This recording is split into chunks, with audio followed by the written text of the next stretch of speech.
کوئی بھی چیز واش روم کے اوپر میں نہ رکھیں. جب آپ رکھیں گے تو آپ کو سامان ڈھول سکتے ہیں, آپ کا لاس ہو سکتا ہے, نقصان ہو سکتا ہے, اور کئی لوگوں کو اس طرح نقصان ہو بھی چکا ہے. سب سے پہلے آپ نے غسل کرنا ہے. غسل کے لیے آپ وہاں پہ جائیں گے. غسل کرنے کے بعد احرام آپ کے ساتھ ہوگا, تو آپ نے احرام باندھنا ہے. احرام اس طرح باندھنا ہے کہ سب سے پہلے آپ نے نیچے والا تہمت, احرام دو چیزیں ہوتی ہیں. دو کپڑوں کا نام احرام ہے. دو وائٹ کپڑے ہیں, تولیہ نما جو آپ نے ابھی لیے ہوں گے, اگر نہیں لیے تو میقات سے آپ کو مل جائیں گے. اور چپل وغیرہ بھی آپ کو لینے پڑیں گے وہاں سے. تو چپل اپنے ساتھ رکھ لیں. احرام باندھنے کے بعد آپ بند چپل یا شوز نہیں پہن سکتے. آپ کو اپنا پاؤں جو ہے وہ کھلا رکھنا ہے. اس طرح کی چپل بھی نہیں چلے گی, بلکہ جو ایک چپل ایسا ہوتا ہے کہ جس کو وہ سلیپر بولتے ہیں, وہ والا وہ بھائی نے پہنا ہو, یہ چپل آپ یوز کریں تاکہ آپ کے پاؤں کی جو ہڈی ہے وہ باہر نظر آنا شروع ہو. یہ والی خالی نظر آنی چاہیے. اس کے بعد یہ چپل آپ نے ساتھ رکھنا ہے. احرام سب سے پہلے آپ نے نیچے والا جو کپڑا ہے وہ باندھنا ہے, اور اس طرح سے باندھنا ہے کہ تاکہ آپ کا عمرہ مکمل ہو جائے. اس دوران تک یہ آپ کا احرام نہ کھلے. اگر دوران احرام عمرہ کمپلیٹ کرنے سے پہلے اگر آپ کا احرام کھل جائے گا تو آپ کے اوپر پھر بھی ایک دم لگے گا. دم میں یہی میں نے کہا ہے کہ ایک بکرا یا ایک بکری ہوتی ہے, اس کے عوض پھر آپ کو وہاں پہ ہی دینا پڑتا ہے. یہ نہیں کہ کسی کے اوپر دم ہے تو وہ وہاں سے آ گیا اور دبئی میں کر دیے, پاکستان, انڈیا, بنگلہ دیش میں ملک میں کر دیے. وہ نہیں ہوگا. جب دم اگر آپ کو حرم میں آئے گا تو آپ نے وہ سارا دم وہاں پہ کمپلیٹ کر کے آنا ہے, تب آپ کا عمرہ کمپلیٹ ہوگا. اور وہاں پہ جو رقم ہے اس کی وہ تقریباً 400 450 ریال بنتی ہے ایک دم کی. تو اس لیے یہ چیزیں آپ نے بڑی سیریسلی لینی ہے. ان کو اتنا آسان نہیں لینا, کیونکہ عمرہ نہیں کریں گے تو کوئی گناہ نہیں ہے, لیکن عمرے کے دوران اگر آپ سے کوئی عمل اس طرح ہو جاتا ہے تو اگر آپ کوئی گناہ کرتے ہیں تو وہ گناہ آپ کا لکھا جائے گا اور آپ گناہ گار ہوں گے. احرام باندھ کے آپ نے باہر آ جانا ہے, گاڑی میں بیٹھنا ہے, اور آپ نے تلبیہ پڑھنا ہے, اللہ لبیک اللہم لبیک لبیک لا شریک لک لبیک ان الحمد والنعمت لک والملک لا شریک لک. یہ آپ نے جو ہے یہ پڑھنا ہے. یہ پڑھنے کے بعد اس کے بعد آپ نے بیٹھ جانا ہے بس کے اوپر. وہاں سے تقریباً 75 کلومیٹر میقات سے حرم ہے. پھر آپ کو ہوٹل لے جایا جائے گا. آپ نے سارا سامان ہوٹل میں رکھنا ہے. جو آپ کو روم الاٹ کیے جائیں گے ان کے جو کارڈز ہوں گے وہ آپ نے اپنے پاس رکھنے ہیں. اپنا سامان بڑی کیئرفلی کے ساتھ رکھنا ہے. آپ کے پیسے, آپ کا پاسپورٹ اوریجنل آپ کے روم میں ہونا چاہیے. اپنا پاسپورٹ اور اوریجنل چیزیں جو ہیں, پیسے زیادہ اپنے پاس نہ رکھیں. only less than 100 dirham keep in your pocket. اس سے زیادہ آپ نہ رکھیں. پیسے وہاں کوئی لوگ نکال بھی سکتے ہیں, آپ کی بیلٹ بھی گر سکتی ہے, فون بھی گر سکتا ہے. اس لیے ان چیزوں کا آپ نے کیئرفلی سے خیال رکھنا ہے. اوریجنل پاسپورٹ آپ نے کبھی ساتھ نہیں رکھنا. ویزا کاپی آپ نے ہمیشہ ساتھ رکھنی ہے. یہ جو کاپی آپ کو بسما کی طرف سے آپ کو ملی ہے, تو کوئی بھی اگر کوئی سیکیورٹی کا اس طرح کا ہوگا تو آپ وہ شو کریں گے تو آپ کو کچھ نہیں کہیں گے. اس کے بعد آپ جب ہوٹل میں جائیں گے, اپنا سامان وہاں پہ رکھنے کے بعد آپ نے دین یو گو فار عمرہ. ٹھیک ہے, اس کے بعد آپ نے عمرہ کے لیے جانا ہے. سامان آپ نے صحیح رکھنا ہے. ہوٹل کا کارڈ لے لینا ہے, ہوٹل کی لوکیشن دیکھ لینی ہے, اور اس کے اوپر فون نمبر ہوتے ہیں. اگر ان کیس اگر آپ رک جائیں یا بھول جائیں تو آپ اس کارڈ کے اوپر سے ہیلپ لے سکتے ہیں فون کر کے. لیکن سب سے پہلے جو ہمارا ہوٹل ہے الحمدللہ مکہ کے اندر, وہ بھولنے والا نہیں ہے. شٹل بس سروس ہے, وہاں سے ابراد تحصیل ہے, وہاں سے آپ شٹل پہ آئیں گے. شٹل سے 5 یا 7 منٹ کا راستہ, 5 منٹ, ہارڈلی 5 منٹ لگیں گے, آپ حرم میں پہنچ جائیں گے. جب آپ جہاں سے آپ کو شٹل اتارے گی, شٹل سے اتر کے آپ نے اپنے لیفٹ ہینڈ پہ جانا ہے. جبل عمر سے نیچے جائیں گے آپ تو آپ کے سامنے جو ہے لیفٹ ہینڈ سائڈ پہ 89 نمبر گیٹ ہوگا, وہاں سے آپ نے انٹر ہونا ہے. وہاں اس کو کہتے ہیں باب عبد الفہد. وہاں سے عمرہ والے لوگوں کو چھوڑتے ہیں. ہر گیٹ سے عمرہ والوں کو انٹری نہیں ہے, اور جہاں سے عمرہ والوں کی انٹری ہوتی ہے وہاں عام لوگوں کی انٹری نہیں ہے. تو 89 اور 85 یہ گیٹ نمبر جو ہیں, یہاں سے آپ کو عمرہ کے لیے آپ کو انٹری دی جائے گی. وہاں وہ بالکل نزدیک ہے آپ کے.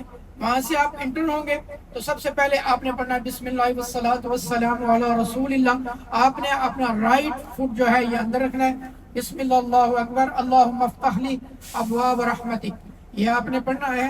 پڑھ کے اپنے مسجد حرام میں داخل ہو جانا ہے, اور مسجد حرام میں آپ کو یہ پتہ ہونا چاہیے کہ ایک نیکی کا ثواب 1,00,000 کے برابر ہے۔ ایک نماز اگر حرم میں آپ پڑھیں گے تو یہاں اگر آپ نماز پڑھتے ہیں تو ایک نماز کا ثواب ملتا ہے، حرم میں آپ نماز پڑھیں گے تو آپ کو 1,00,000 نماز کا ثواب ملتا ہے۔ تو کوشش کریں کہ ساری نمازیں آپ باجماعت ادا کریں، وہاں پہ ٹائم ٹو ٹائم اپنا مینیج کر لیں۔ شٹل بس جو ہوتی ہے وہ ہر نماز کے لیے جاتی ہے، ہر وقت جاتی ہے، 24 آورز جو ہے وہ شٹل بس اویلیبل ہوتی ہے۔ وہ جب آپ آنا جانا چاہیں آپ کو وہ شٹل بس وہاں پہ سروس مہیا کرے گی۔ جب آپ اندر جائیں گے تو عمرے کے جو ارکان ہیں وہ 5 ہیں۔ سب سے پہلے آپ نے احرام باندھنا ہے، احرام کے بعد آپ نے طواف کرنا ہے، طواف کے بعد آپ نے مقام ابراہیم کے اوپر 2 نفل پڑھنے ہیں، اس کے بعد آپ نے صفا مروہ کی سعی کرنی ہے، اور 5واں اور لاسٹ اور امپورٹنٹ جو پارٹ ہے وہ ہے آپ کے سر کے بال اتارنا۔ کئی لوگ جو ہیں وہ چھوڑ دیتے ہیں اور احرام اتار دیتے ہیں، اس کے بعد جا کے سر مڈاتے ہیں، تو یہ طریقہ غلط ہے، پھر آپ کو قربانی دینی پڑے گی وہاں پہ۔ احرام آپ نے تب کھولنا ہے کہ آپ اپنے بال کٹوا کے اپنے بالوں کے اوپر اس طرح پھروا کے پھر آپ ہوٹل میں جائیں گے اور جا کے پھر اپنے احرام اتارنا ہے۔ اگر بال کاٹنے سے پہلے کسی نے احرام اتار دیا تو آپ کے اوپر دم واجب آ جائے گا۔ یہ چیزیں خیال رکھیں۔ تو سب سے پہلے ابھی آپ مسجد کے اندر داخل ہو گئے، آپ نے طواف شروع کرنا ہے، خانہ کعبہ آپ کو نظر آئے گا، جو ہی خانہ کعبہ نظر آئے آپ کھڑے ہو جائیں، کھڑے ہو کے دعا کریں۔ نبی عالم صلی اللہ علیہ وسلم کا فرمان ہے کہ جس شخص کی نظر پہلی خانہ کعبہ کے اوپر پڑتی ہے اور وہ جو دعا کرتا ہے اللہ رب العالمین اس کی دعا کو قبول فرماتا ہے۔ ایک سائڈ پہ ہو کے کھڑے ہو کے، سیکیورٹی ریزن بھی ہوتا ہے، رش ہوتا ہے، لوگوں کے آنے جانے کا راستہ بلاک نہ ہو، آپ ایک سائڈ پہ کھڑے ہو کے اپنی دعائیں مانگے۔ اس کے بعد آپ نیچے مطاف میں جائیں گے۔ مطاف میں آپ احرام کے بغیر نہیں جا سکتے۔ اگر آپ نے ایک عمرہ کر لیا اس کے بعد آپ یہ عام نارمل جو ڈریس بھی آپ نے پہنا ہوا ہے یہ پہن کے آپ احرام مطاف میں جائیں گے، آپ کو الاؤڈ نہیں کریں گے۔ مطاف میں جانے کے لیے صرف اور صرف آپ کو احرام کی ضرورت ہوگی۔ تو کئی لوگ احرام باندھ دیتے ہیں طواف کے لیے، کہ ہم نے طواف کرنا ہے تو تاکہ نیچے سے کریں، یہ طریقہ غلط ہے۔ آپ نے عمرہ کرنا ہے تو احرام باندھ کے نیچے مطاف میں جائیں اور وہاں سے آپ طواف کریں۔ اگر آپ طواف صرف طواف کر رہے ہیں، عمرہ نہیں کر رہے، تو پھر اپنے ان کپڑوں کے اندر آپ مسجد کے اوپر سے سین سے جو ہے وہ طواف کھلا ہے وہاں سے طواف کر سکتے ہیں۔ نیچے جائیں گے، آپ طواف شروع کریں گے، حجر اسود کو دیکھیں، ایسے گرین لائٹ لگی ہوئی ہے، آپ جو ہی نیچے جائیں گے تو اپنے رائٹ ہینڈ پہ دیکھیں، حجر اسود کا کونا نظر آئے گا، آپ کا پتھر نظر آئے گا، ایک گرین لائٹ نظر آئے گی، اس گرین لائٹ سے آپ کا طواف شروع ہوگا۔ اور طواف جب شروع ہوگا اپنے دونوں ہاتھوں کو یہ اوپر کریں گے، اس کو کہتے ہیں استلام کرنا۔ استلام کریں گے، بسم اللہ اکبر، بسم اللہ اکبر، بسم اللہ اکبر۔ آپ حجر اسود کو اگر چوم سکیں تو چومیں، رش کی وجہ سے بہت رش ہوتا ہے، تو اس رش سے بچنے کے لیے سرکار دو عالم صلی اللہ علیہ وسلم نے فرمایا کہ جو چوم سکے وہ چومے، نہیں تو دور سے اس کو استلام کرے، اس کو اتنا ہی فائدہ ہوگا کہ حجر اسود کو جیسے اس نے بوسہ دیا ہے۔ تو آپ دور سے اس کو استلام کریں اور اپنا طواف شروع کریں۔ طواف شروع جو ہی آپ کریں گے تو آپ نے اپنے احرام کا ایک حصہ جو ہے، یہ جو رائٹ شولڈر ہے، یہ جو خالی یہ والا بازو ہے، آپ نے احرام کو جو جینٹس لوگ ہیں، مرد حضرات ہیں ان کے لیے، عورتوں کے لیے نہیں ہے، مرد حضرات کے لیے، اپنا احرام کی چادر اس بازو کے نیچے سے اس بازو کے اوپر آپ نے ڈال دینی ہے، اور یہ بازو جو ہے آپ نے کھلا رکھنا ہے۔ پہلے جو 3 چکر ہیں ان کے اوپر آپ نے یہ کھلا رکھنا ہے۔ اس کے اوپر جب اگر نماز کا ٹائم ہے تو نماز کے دوران آپ اس کو کور کریں۔ باقی اگر آپ کے طواف باقی ہیں تو یہ پھر دوبارہ سے آپ نے اس کو خالی رکھنا ہے۔ پہلے 3 چکر جو آپ نے اس کو خالی رکھ کے چلنا ہے، اور اس کو اجتباء کہا جاتا ہے۔ اس کے بعد آپ طواف شروع کریں گے تو پہلے جو 3 چکر ہیں آپ نے تھوڑا کوشش کریں کہ اس طرح اس انداز میں چلے، آپ اس کو رمل کہا جاتا ہے، اس انداز میں چلیں۔ یہ سیدنا عمر فاروق رضی اللہ تعالیٰ عنہ کی سنت مبارکہ ہے، اور یہ اللہ کے محبوب کو اتنی پسند آئی کہ پہلے 3 چکر جو ہے وہ آپ رمل کر کے چلیں۔ 7 چکر آپ لگائیں گے، 7 چکر لگانے کے بعد آپ کا طواف کمپلیٹ ہو جائے گا۔ اس کے بعد آپ تھوڑا دیکھیں گے، گولڈن کلر کا ایک پلر بنا ہوا ہے جس کو مقام ابراہیم کہتے ہیں۔ مقام ابراہیم کے اوپر آپ نے 2 نفل پڑھنے ہیں، وَاتَّخِذُوا مِن مقام ابراہیم مصلی، کہ یہ جو مقام ابراہیم ہے اس کے اوپر آپ نے 2 رکعت نفل طواف واجبہ پڑھنے ہیں۔ طواف جو آپ نے طواف کیا اس کے بعد طواف واجبہ کے آپ نے 2 نفل پڑھنے ہیں، اور لازمی پڑھنے ہیں، یہ ضروری ہوتے ہیں پڑھنے۔ مقام ابراہیم کے تھوڑا پیچھے آپ جائیں، وہاں آپ نوافل پڑھ سکتے ہیں۔ اس کے بعد آپ 2 نفل پڑھنے کے بعد دعا کرنے کے بعد آپ وہاں سے اور پیچھے ہٹیں گے تو آپ کو آب زمزم کی اس سائڈ پہ ٹوٹیاں لگی ہوئی ہیں، ادھر کولر لگے ہوئے ہیں، وہاں جہاں آپ دیکھیں کہ رش نہیں ہے وہاں سے آب زمزم پئیں۔ آب زمزم پینے کے بعد آپ وہاں سے تھوڑا اوپر جائیں گے، آپ کو صفا مروہ کی لوکیشن ملے گی، سیدھے صفا مروہ کے اوپر جائیں۔ صفا مروہ کے اوپر جانے کے بعد آپ نے شروع کرنی ہے سعی صفا مروہ، اور ان صفا والمروہ من شعائر اللہ فمن حج البیت او اعتمر فلا جناح علیہ ان یطوف بہما ومن تطوع خیرا فإن اللہ شاکر علیم۔ یہ صفا مروہ یہ اللہ کے خلیل سیدنا ابراہیم علیہ السلام کی بیوی سیدنا حاجرہ رضی اللہ تعالی عنہ کی سنت مبارکہ ہے۔ جب وہ حضرت اسماعیل علیہ السلام کے لیے پانی تلاش کر رہی تھی تو یہ پانی تلاش کرتے کرتے صفا سے مروہ تک انہوں نے سعی کی ہے۔ یہ عمل اللہ کو اتنا محبوب آیا کہ حج اور عمرہ کے لیے جتنے لوگ جاتے ہیں یہ سعی صفا و مروہ ان کے لیے ضروری قرار دی گئی ہے۔ جو ہی آپ صفا پہ جائیں گے تو آپ کو خانہ کعبہ نظر آئے گا، پھر آپ نے اپنے ہاتھوں کو بلند کرنا ہے، بسم اللہ اکبر 3 بار کہنے کے بعد آپ نے شروع کر دینی ہے صفا سے مروہ کی سعی کے لیے۔ جو دعا آتی ہے درود شریف، سب سے افضل دعا جو ہے وہ درود شریف ہے۔ باقی جو دعا آپ کر سکتے ہیں وہ کریں، طواف کے دوران جو کر سکتے ہیں کریں، جتنا دعائیں کر سکتے ہیں۔ درود شریف سب سے افضل ہے، بہتر ہے کہ آپ درود شریف پڑھیں۔ صفا سے آپ مروہ پہ گئے، آپ کا 1 چکر ہوا، مروہ سے صفا آئیں گے آپ کے 2، پھر 3 4 5 6 7 چکر آپ کے مروہ کے اوپر جا کے کمپلیٹ ہوں گے۔ وہاں اس کے بعد آپ نے 2 رکعت نفل پڑھنے ہیں۔ 2 رکعت نفل پڑھنے کے بعد آپ نے پھر اس کے بعد باہر آ جانا ہے۔ باہر آ کے آپ نے حجام کے پاس جانا ہے اور اپنے سر کے بال منڈوانے ہیں۔ بال افضل طریقہ ہے کہ اپنے بالوں کو اس طرح مروائیں، سب سے افضل طریقہ ہے۔ اور اگر کوئی بندہ نہیں کرواتا تو وہ ایک جو انگلی کا ایک پورا ہوتا ہے 1/3 فنگر جو ہے وہ اپنے بالوں کو جو ہے وہ لازم کٹوائیں۔ جب آپ بال کٹوا لیں گے تو اس کے بعد آپ ہوٹل میں جا کے اپنا غسل کر کے احرام کھول کے اپنے کپڑے بدل سکتے ہیں۔ یہ طریقہ ہے پورا اس کا عمرہ کرنے کا اور اس کے جو ارکان ہیں ان کو پورا کرنے کا۔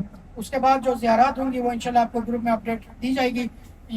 جو زیارات بس ہماری جائے گی، معلم ساتھ ہوگا، وہ آپ کو زیارتیں کروائے گا انشاءاللہ العزیز۔ اور اس طرح یہ آپ کا سفر مکہ جو ہے یہ عمرہ، اگر کوئی بندہ دوسرا عمرہ کرنا چاہتا ہے تو آپ وہاں سے مسجد عائشہ بھی جائیں اور مسجد جورانہ بھی جائیں، دونوں آپشن موجود ہیں۔ جورانہ دور ہے، عائشہ نزدیک ہے، لیکن افضل طریقہ جو ہے وہ مسجد جورانہ ہے۔ نبی عالم صلی اللہ علیہ وسلم نے وہاں سے اپنے 300 صحابہ کے ساتھ مسجد جورانہ سے عمرہ کے لیے احرام بند اور دوسرے عمرے کے لیے سرکار وہاں پہ تشریف لے کے آئے۔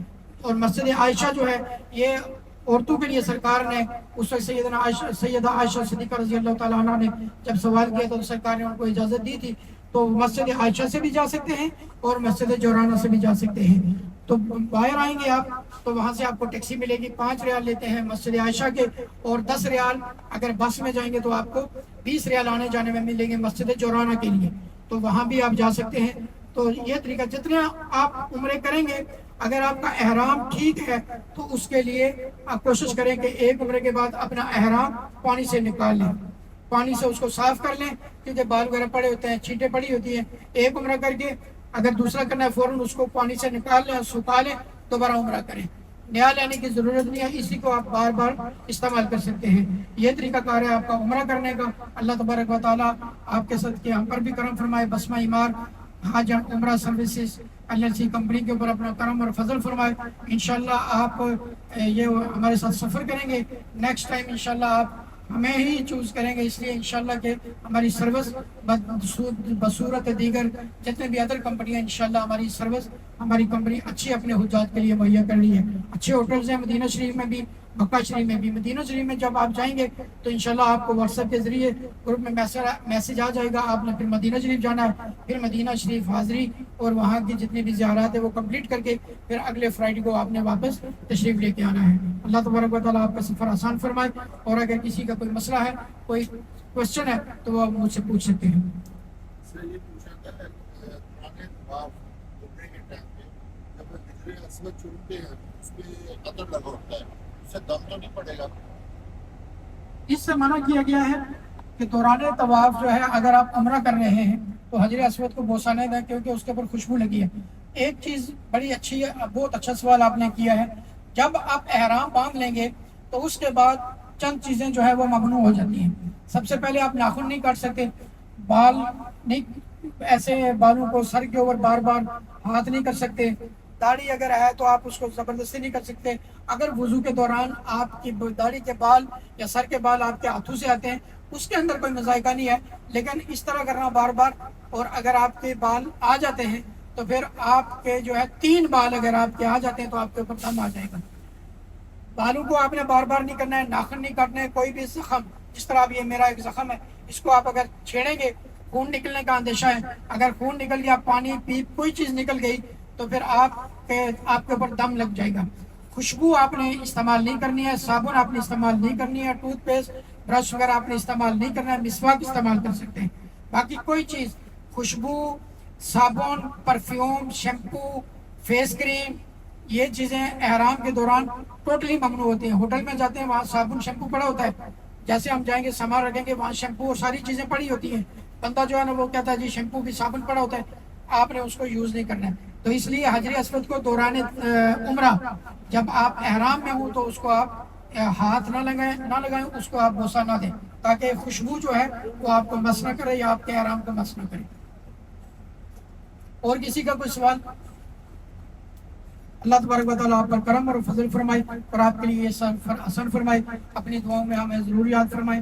اللہ تبارک و تعالیٰ آپ کو یہ سفر مبارک بار بار بار بار نصیب فرمائے. اور سفر میں یہ خیال رکھا کریں جب گاڑی جہاں پہ رکے ڈرائیور جو ٹائم دے آپ کو تو اس ٹائم کے اوپر آپ تشریف لے کے آ جایا کریں، تاکہ کیا ہے کہ باقی ایک بندے کی وجہ سے پوری گاڑی جو ہے وہ انتظار میں رہتی ہے. تو کوشش کریں کہ ان کے ساتھ کوآپریٹ کریں.